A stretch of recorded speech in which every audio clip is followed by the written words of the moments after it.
This video is a look at a play concept that's been popping up a ton in at least the games that I've been blessed enough to watch during the preseason, and that's the mesh concept. Great red zone play, usually from 10 yards and out. Uh, Additional to that, third or fourth down, and maybe 3 or 4 yards to go. We're going to take a look at 4 plays or 4 illustrations of it from the preseason, as well as a somewhat anomalous play that the Eagles used 2 years ago that some people refer to as half mesh. First iteration of it is going to be the Dolphins' 24-17 win over the Detroit Lions in week 2 of the preseason. In most of my videos that I'm going to do, I'm going to try to constantly or consistently illustrate the hash or the boundary line, if you will. In this case, the ball is on the left hash for the Dolphins, just to give people an idea of where the wide side of the field is and where the boundary or the short side of the field. One of the contentions or things that I consistently believe and say is that this running back route, some people refer to it as rail, there's different release paths. Basically, what it does is I think it clears up the space for the receiver running the drag from the opposite side. So there's other routes that are occurring, and I'll show you here in a moment what they look like. But the idea is that that running back releasing to the top side of the field here will open space for the second drag that originates from the opposite side of the field to run onto him. And, I'm fortunate in that that's exactly how it works on this particular snap. That being an 11-yard touchdown from Zach Wilson. So let's take a look at some of the other routes. It looks a little crazy, perhaps with all of the lines. Mesh basically has a double drag. So from the outside receiver to the top, and then the outside receiver to the bottom of our screen, essentially double drags. The guy who I believe ends up springing open a lot is the orange route here that we just showed. And usually that's the low side drag. It's the underneath portion of it. Additional to that, you have a later developing sit route in the middle of the field. Since the ball's on the left hash, it's not going to be clean between the hashes. It's really going to depend on where the ball was spotted. And you can see, first of all, that there's a pick or a rub that has occurred, and I'll come back to this for the last play that I'll show from the Chiefs, who I believe are the kings of the mesh concept and how to get things accomplished out of it. Zach Wilson is clearly looking to the side, probably just checking first to make sure that the running back was actually covered. And you can see now he's come back after that. Since the linebacker, Grant Stewart, expanded with that running back, I'm talking about the top side of the screen, then Wilson's eyes come back to the second portion of his read, and it's the drag that I originally had in orange at the beginning of the introduction of this play. Quite easy. 42 clearly doesn't play it well, but he gets picked or screened out of it. This is a really simple concept that's safe, that doesn't, your quarterback's got to do something really wrong in order for things to mess up and for you to turn the football over on mesh. Really very, very rarely seen. Week 1 of the preseason, the Ravens' first preseason game against the Colts, and it's mesh in the red zone once again. You're going to see some consistency with where the ball is spotted, number 1, and number 2, where the running back releases. It's trips originally, and then the number 3 receiver is going to motion from the field into the boundary and create that, what I refer to as 3 to the boundary. I'm talking about this triangle here between the running back, the Z receiver, and the tight end. The 2 routes that we're talking about for the most part, or that I focus on, is the running back release, remarkably similar to what the Dolphins just used against the Lions, and then the slot from the field side, opposite of the running back's alignment, running into that open space. Now, Baltimore sits into a zone here, and I think Trenton Simpson plays this really well. We talked about this in a video that I did with Edgar Allen, EA, who's a Ravens content creator. It's called Inside the Coverage, where we take a look at as many coverage looks for the Ravens as we can after each week set of games. So the zone makes it look a little different here, the way it works out. So there's the corner who's dealing with this running back route, first of all. So that space that this drag runs onto, it isn't as clear. It isn't as clean and open for the quarterback to access like Zach Wilson had on the previous play. Additional to that, here is the sit route in the middle of the field. Again, the ball is on the right hash, so it's not going to be in between the hashes, since the middle of the field really for this play is right here, even though geometrically or mathematically that doesn't work. Really nice job by Simpson on the pass, him in the corner, able to converge on that low side drag, again, emanating from the field.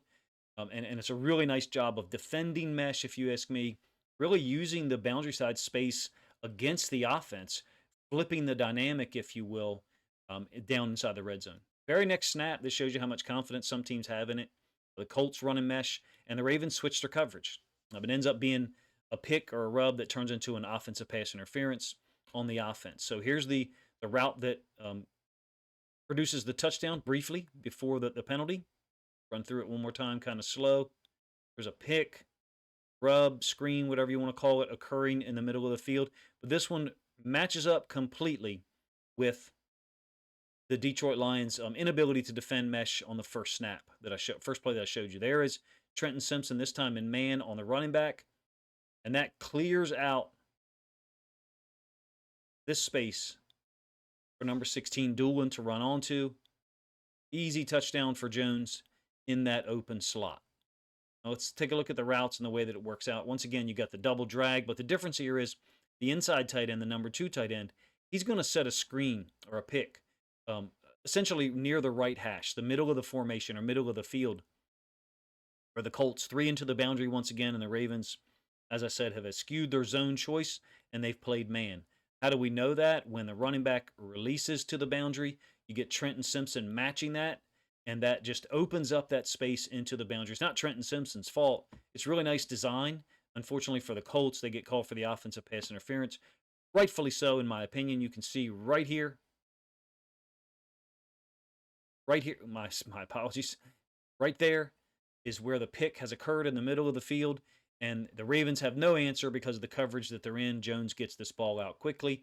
Typically, the defense against mesh teams are in a 4-man rush. For whatever reason, I think it's a situation, a part of the field, I should say, where the offensive coordinator, the offensive staff has an idea, okay, the defense is really going to focus on a 4-man rush, so we'll have time and possibly clear lanes for the quarterback to move or shift one step, half step, and then throw the ball to one of those underneath drags in a quick game concept. Even though it doesn't occur quickly, these are shorter routes. A somewhat anomalous version of it, it's mesh-ish. The running back doesn't release. He actually kind of chips and then goes down into the flats in the boundary. I didn't do so, but here is ball on the right hash. You can see the running back is set into the boundary. Very similar to the previous 3 iterations. The only difference is he's not running a wheel or a rail route, as some people refer to it. Slower developing, if you will. It's a 4th and 3. This is the target. It's Isaac Tesla. He's actually going to sit his route down somewhere in this area because the Dolphins are playing zone on a 4th and 3, and the drops might be a little bit, it might get too much depth in their drops, if you will. So there's some type of issue for Miami, and with this corner and this inside linebacker, they're basically at the same width, right? You can take the underneath droppers generally, and they're not going to be in the same width. You got really, to me, you've got a curl flat, hooked curl, and then a curl flat. Something is going on here between this inside linebacker and this defensive back, this corner down into the boundary. Tesla is the orange route.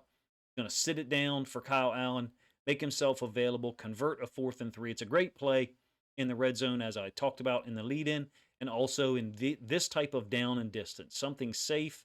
Probably the drops here for the Dolphins' second-level defenders are just a little bit too deep, allowing Tesla to sit underneath and catch it quite easily, secure the football, and get the first.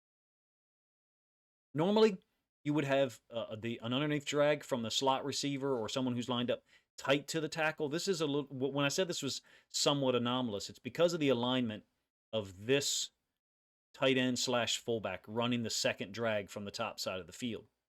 The yellow route. He's a little wider than normal. In fact, he's so wide that when we get the end zone angle, you don't see him, right? Normally it would be this receiver running the second drag, and then this running back, Baki, going out into the flats, possibly a wheel, rail, whatever people want to call it, and that would clear up or open up this space for Kennedy to run onto for easy conversion. This is different.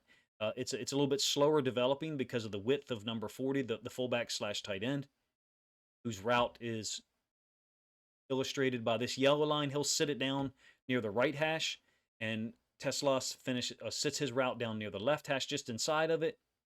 Easy completion, hands catch for Tesla, who's having a spectacular preseason so far. It's a great concept. It confuses me a little bit, the type of release that you get there, and I think I'm going to use this to kind of illustrate it. Even though this is I would refer to this as half mesh. You've got 2 tight ends, but notice where they both are. Tight to the tackle, a typical alignment for a slot tight end, right? Additional to that, there's no indication that mesh is coming here because of the width of this top side receiver. He's really wide, right? He's not going to be able to get, he's certainly not going to be able to run the drag all the way across the field, nor is he going to be able to get into the middle of the field and sit down after those two drags on mesh have sifted themselves out. I covered this play in a video before the season. It's 12 personnel, and so the Rams have matched with their 3-4 personnel, and they're in a too high safety look. What it does is it puts tremendous amount of stress on the inside linebacker, corner, and safety combo into the boundary. Those three guys right there to match up with the mesh concept that actually is half mesh. Easy completion to the tight end into the boundary. We'll kind of annotate it some. Hopefully this, I do this. I've got a timeline below my frame. You guys can't see that I can drag and pull and try to control the speed of it. So I recognize that sometimes it's kind of, a little bit laggy. So half mesh, here's what I mean. This here is the sit in the middle of the field. There's no second drag. There's no second drag like from A.J. Brown here to match up with this drag from the top side tight end. I think that's Dallas Goedert, who actually ends up catching the football. And the Eagles also use tight ends to accomplish this. So what it does is it really puts an incredible amount of stress on the boundary side inside linebacker. Let's say for a moment that he runs with out in front of this route by Goddard. Well, then obviously Jalen Hurts is going to be able to work the ball into this tight end who's sitting on the right hash, which again, for our reference purposes, is the middle of the field for this play diagram. That's not what happens with the inside linebacker. He matches up, makes contact, collisions, the sit route in the middle of the field, boundary side corner dealing with A.J. Brown, got it running wide open into that space. I call it half mesh, especially against base personnel. I feel like it puts the boundary side inside linebacker and the corner and safety to that side in an extremely high amount of conflict. That this has got a great success rate, if you ask me. Base defense being on the field, half mesh, whether it's 12 personnel or 11. I called the Chiefs the kings of mesh, and I really mean that. This is a 3rd and 4 in last week's game against the Seahawks. And here's why I say that, because the extreme lengths that they go to ensure that a player gets open. Watch everything that they do to get Juju Smith-Schuster unabated. Release underneath, get to the field, easy completion. Now, it's a great read by Kobe Bryant here, the field side safety, to come down and tackle him short of the line to gain. How do they get this accomplished? What do I mean when I say the great lengths they go to? Well, first, ball's on the hash, running back into the boundary. Somewhat similar setup to all the other plays that we've shown. First, there's going to be 2 picks or 2 screens. The first one is this tight end to the boundary.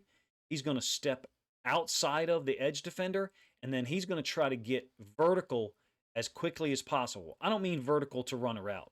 I mean what he's trying to do is he's trying to push his defender in front of Reek Woolen to force Woolen to go over the top. But basically the 2 screens, 2 picks, want to force Woolen to go over the top of both of them such that Juju can run free to the field, run onto that open space, and convert the first down. The second screen or pick is from the top side slot receiver. You'll see the way that this works out once the ball is snapped. Woolen has been picked or rubbed by multiple. There's a whole bunch of picks here that are players that are in that area, right? So you've got the tight end, the guy who's guarding him. He's also running into a player who's assigned to the running back, and then Woolen is running underneath with Juju and man. Here is the second pick or rub. Most teams don't go to this lengths to get it accomplished. It doesn't happen to work here. It's a great play by Bryant, who's an underrated football player, if you ask me. Same play from the end zone angle. This is one of the reasons why I advocate for anytime Travis Kelce lines up within 2 yards of a tackle in a passing situation, an outside linebacker who's got a physical advantage over him, jamming him and releasing him. Why? So that they can't do things like this. The Chiefs don't get this accomplished on every play. They're not using Travis Kelce to set picks or rubs on every snap. But my point is, you can take that option away from them if you use the OLB to get hands on him. I recognize that's going to make you a little bit slower to a pass rush situation, but I look at it as like body shots. Landing as many body shots as you can on Kelce or the other tight ends is going to have a big benefit later in the game. And the teams that don't touch him, basically go hands off, have the least amount of success going against him. Yes, I'm talking about the Baltimore Ravens. Here's Juju with the orange line. the first underneath drag, and then going over the top is Reek Woolen. Second screen or pick is by the field side slot defender. Look, it's already been decided, right? Juju is absolutely wide open, running onto this open space. So it's mission, success for the Chiefs, but they give another layer of it to make sure that Reek Woolen or whoever's playing man can't get there. In this case, Bryant, safety, covers it up in a brilliant fashion, making a great play that in this particular instance of the game led to a 4th and 1 that Julian Love, spectacular stop on the running back steal. This is a cool concept mesh.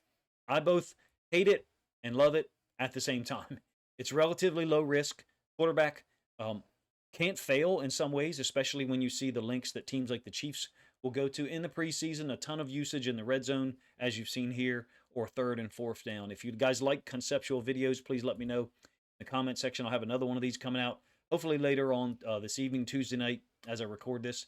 If you enjoy the conceptual looks at plays, whether it's coverages or offensive play calls or schemes, please let me know in the comment section. Normally, these are going to be in the 2 to 3 minute of length variety. This one happened to go on a lot longer than that. Appreciate you guys' time.